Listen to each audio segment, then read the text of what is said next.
Orang yang rajin istighfar menjelang subuh diberikan 4 keutamaan. 1, ditambahkan kesabaran. 2, merubah ia menjadi pribadi yang lebih jujur. 3, menambah kekhusyuan dalam semua proses ibadah. Yang keempat, wal munfiqina, bertambah harta. Saya ajarkan zikir ini tidak main-main.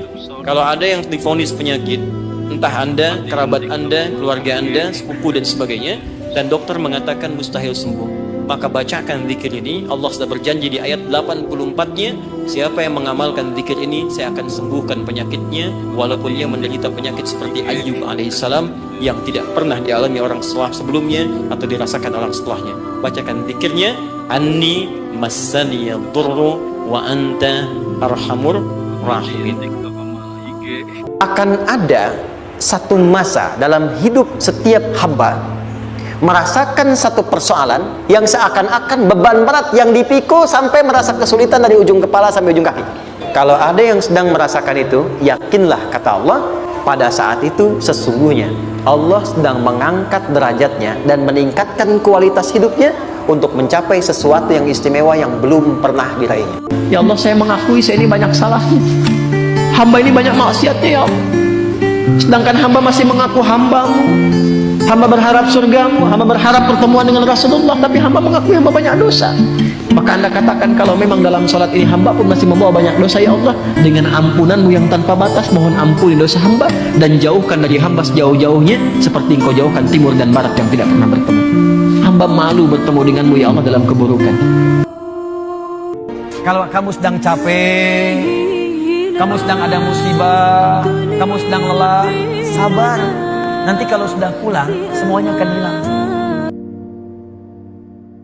Seburuk apapun engkau dalam pandangan manusia, sejahat apapun keburukan yang pernah engkau lakukan, kata Allah, ketika Anda diinginkan oleh Allah menjadi baik, maka Anda akan jadi baik. Tanda istri beriman yang cinta dengan suaminya, tanda pertamanya ketika mengingatkan suaminya pada semua hal yang disukai oleh Allah. Begitu sebaliknya. Jadi harta yang tidak berkah diantaranya apa? Dikoleksi sesuai keinginan nafsu, tapi gak dibutuhkan, gak digunakan. Ya, kumpulkan ya pakaian, kendaraan, perangkat, macam-macam setiap ada, pengen, tapi dipakai enggak. Ini menunjukkan kurang berkah. Berkah itu ziyadatul khair, bertambah nilai manfaatnya. Nah, kalau nggak bermanfaat, untuk apa gitu? Jadi kalau Anda misalnya dapat gaji 10 juta, 5 juta, 3 juta per bulan, tapi cepat habis, sehari habis, 2 hari habis, dan bukan aspek kebutuhan. Mengkonsumsi dengan itu, ini menunjukkan dia nggak berkah. Katanya muslim, kok nggak sholat? Itu nanti jadi obrolan penghuni surga itu. Ya, saat kembali ke akhirat jadi obrolan penghuni surga. Itu ada orang yang mengklaim muslim, kok bisa di neraka katanya. Ada lagi yang tidak beriman, tidak punya bekal, ada di situ juga kumpul. Begitu kumpul ditanya, masalah hukum fi saqar.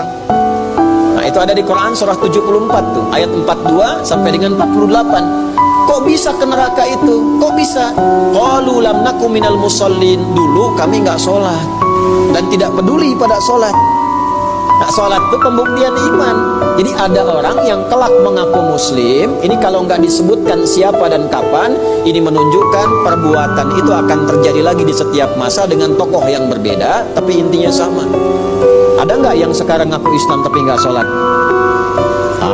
Terbukti kan? Kita doakan.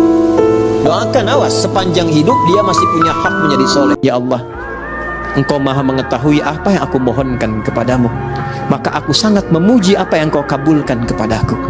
Ampuni aku ya Allah bila selama ini doa-doa yang aku panjatkan kepadamu belum terkabulkan, bukan karena kurangnya rahmatmu, tapi kurangnya kemampuanku untuk mensyukuri semua nikmat yang Kau berikan. Ya Allah, Engkau maha mengetahui apa yang aku mohonkan kepadamu, maka aku sangat memuji apa yang Kau kabulkan kepadaku. Ampuni aku ya Allah bila selama ini doa-doa yang aku panjatkan kepadamu belum terkabulkan, bukan karena kurangnya rahmatmu, tapi kurangnya kemampuanku untuk mensyukuri semua nikmat yang Kau berikan kepadaku. Hasil kerja keras antum itu, kalau antum sukses, boleh jadi kerja keras antum cuma 30%-nya, 70%-nya, disitulah tangisan ibunda Anda yang menangis di pertengahan malam. Peluh keringat ayah Anda yang dalam mencangkul itu berkata Ya Allah, pernah nggak berdoa begini? Mudahkan urusan saya dalam pekerjaan supaya saya bisa menaatimu dalam kehidupan.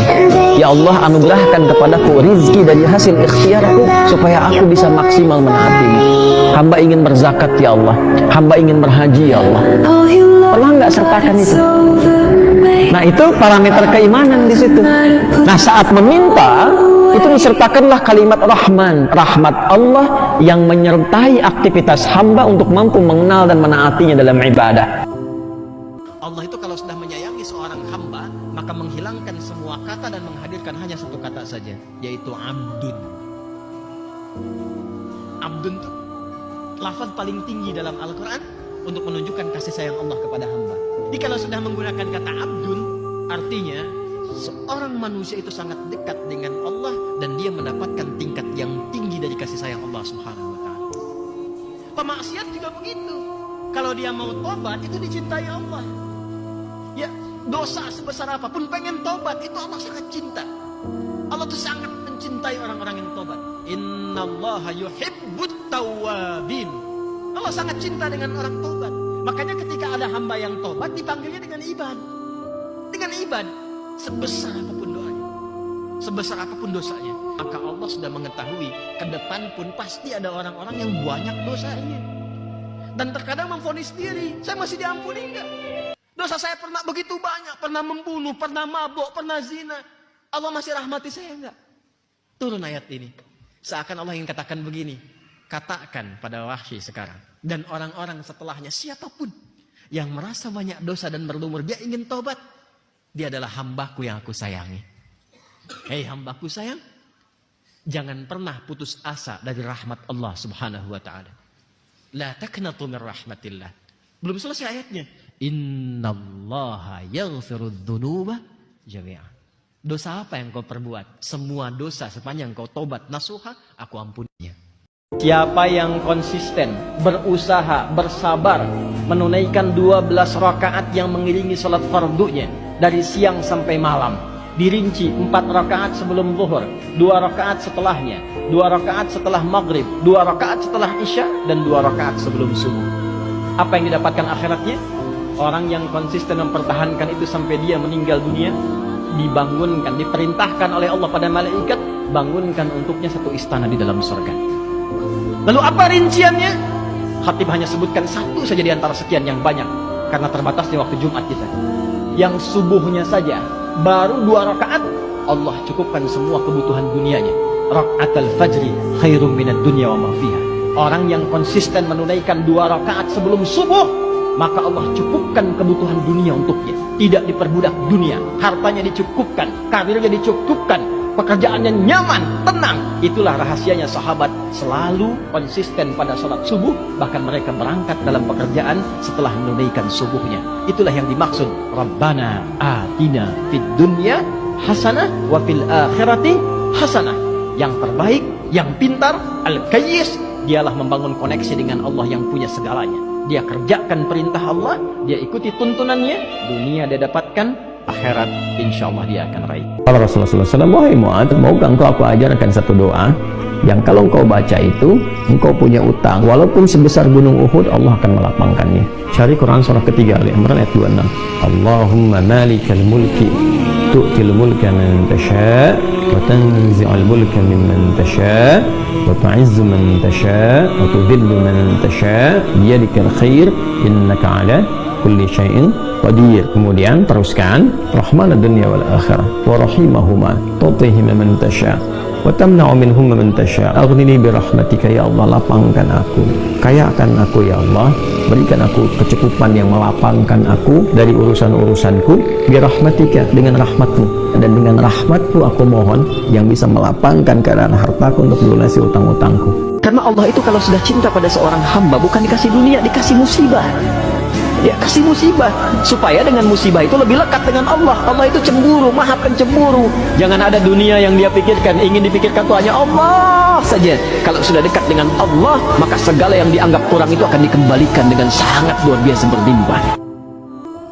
Salah satu fadilah ayat kursi itu kalau dibacakan setelah setiap selesai sholat, aqba kulli sholatin, dibacakan setelah selesai sholat, didawamkan baca ayat kursi, maka di antara fadilahnya satu, Allah akan berkenan merubah orang yang membacanya memiliki pribadi yang lebih baik dengan menghilangkan kebiasaan-kebiasaan buruknya.